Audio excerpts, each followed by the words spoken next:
Thank you, Tomasz, and also a warm welcome from my side. And I'm always impressed to listen to Tomasz, who just does this so naturally. I think he's just born for this. So we brought, and you brought the sun to Vienna. So I would argue, given this nice blue sky out there, that the stars are with us. That's a good way to get started on something that is about space. And the sun is at the center, maybe not of the universe, but at least in our solar system. I anticipate what I would like you to, after the short remarks at the beginning, take with you from this is we're talking about scale, and Tomasz alluded to it already. We're talking about speed, and I would always add, it's not just speed, it's agility. You don't go quick, you have to be able to move left and right. We talk about vision, and at the end also, and this is what we are about here, about the village. It takes everybody. So speed, scale, agility, vision, and village. If you remember two of these at the end, that would be nice. A quick remark on the character of the conference. So there are many, many conferences out there. We try really hard to keep the character that I think defines us today, also in the future, also in a setting like this, which is more prominent. It's the biggest setting we have been into so far. And I think we are known for a bit of an open debate. We address points that go beyond the talk that you sometimes hear. Tomasz said also in the setting, our people will have to stand while we talk. It's in small groups, it's duets, and sometimes it is a triple, also to get a bit of the dynamic of the way we communicate with each other. An example of the agility, Juan Tomas, where are you? Enani, are you here? Is he our opera singer? Don't see him. That's a shame. Last night at the evening, which I call that was the play part, hard play and work hard, which is today. There was one element that was an opera. He was giving an opera, piece of opera singing. And you know how this was created? We were checking in on the flight in Brussels. We were boarding the plane. And I talked to him and I said, oh yeah, I understood you are an opera singer, like a semi-professional opera singer. Can we do something maybe? And he popped up the piece of music. We sent it to the musician here. They didn't practice and they put it in place, and I think this is part of agility. It's not a coincidence that he's also the president of the Young Entrepreneur Spirit in Europe. Just as an example, and I really like this.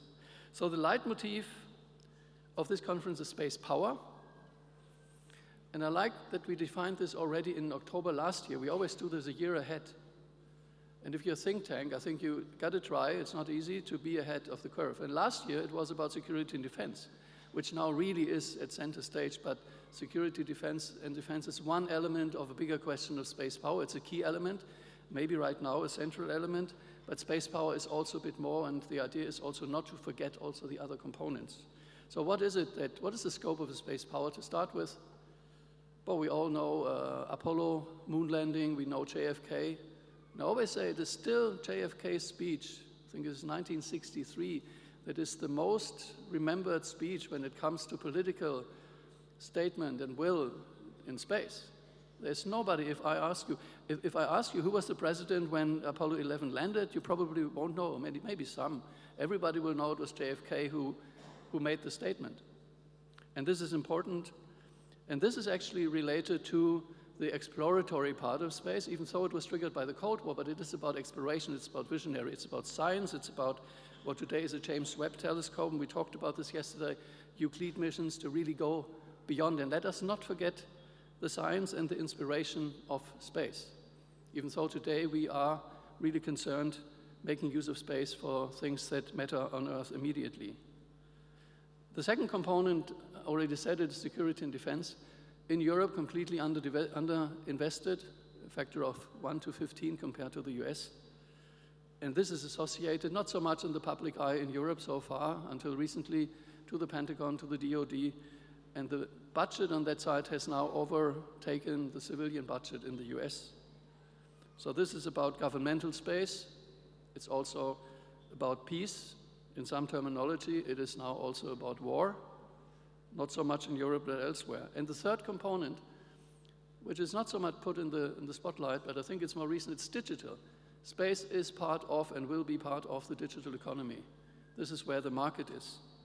This is where in ESA, we're very strong, in Europe, very strong when it comes to space applications, so space for Earth, for navigation, for communication, for Earth observation with world-leading programs. And in this one, I think we are a leader on Galileo, on Copernicus, also on the meteorological missions that are sometimes forgotten. They have the biggest multiplier in terms of what you invest in space and what you get out of 20. But it's going to be about the internet. This is what Elon Musk is all about today, which is Jeff Bezos, which is mega constellations. And one thing I already anticipate here, we will not talk about it today, direct-to-device, mass market, space for consumers. If you don't get into this business, you will probably not be in a complete space power.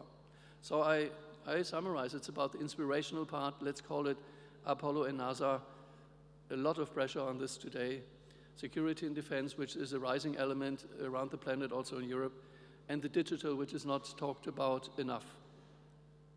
So it's not so simple that it's just about Apollo and Elon Musk.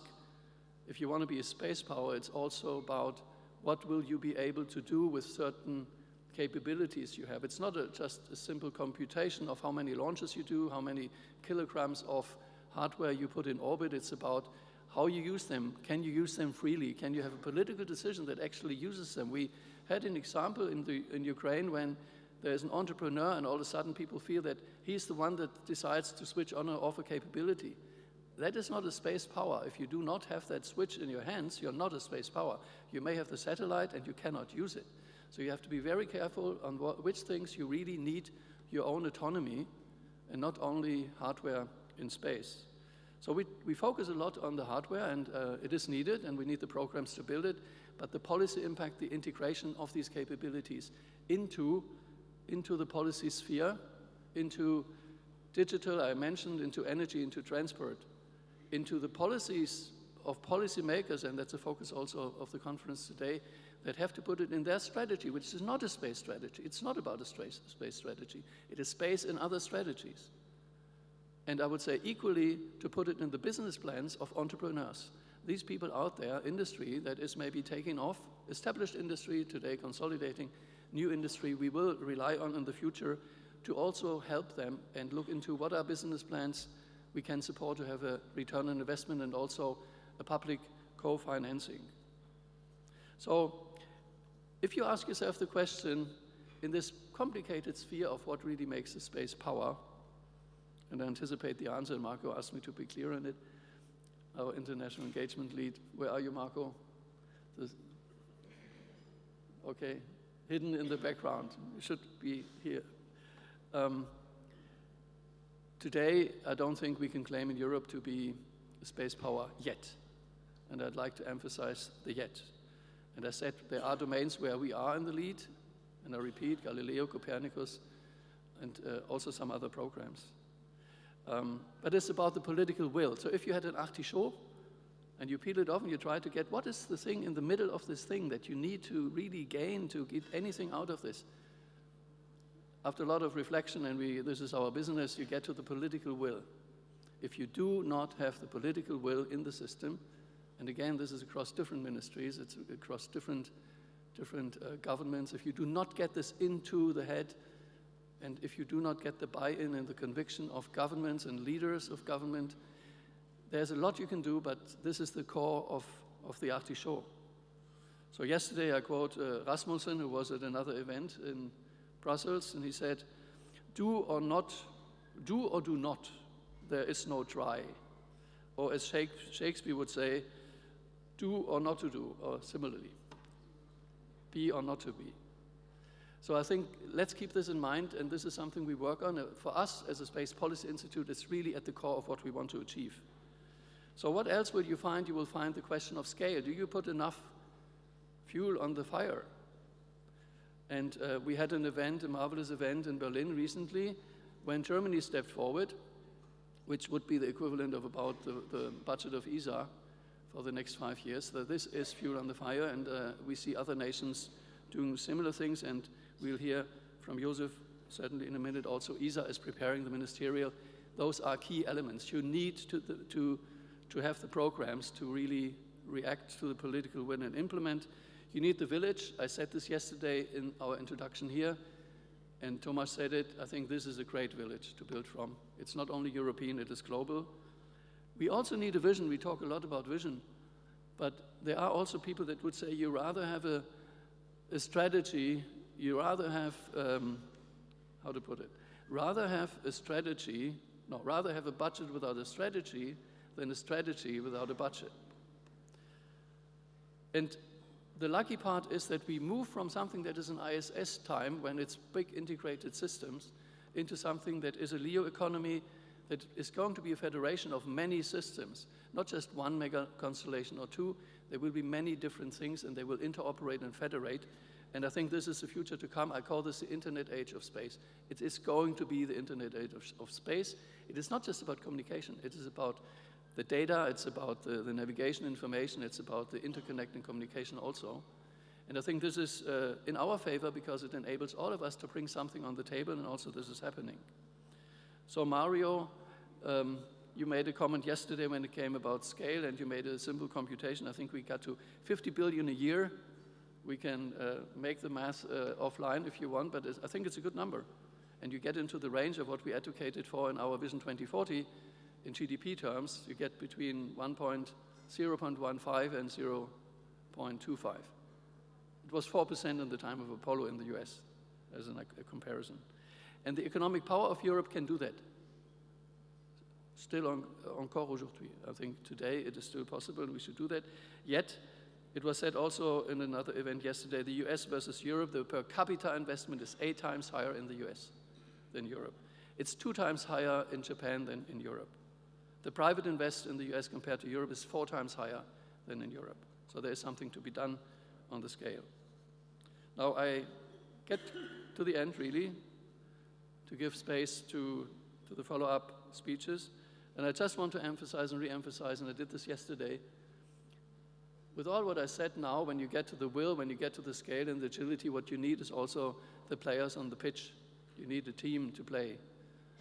And it's good to have a team that has different talents, and some are in attack and some are defenders, and you need a good goalkeeper. And there are different concepts of building these teams, but what we call this is a village. It really takes that village, which is all of us, really, to get going. And I really try with our team and with our members and advisors and the wider community to help and put the European team into a global team.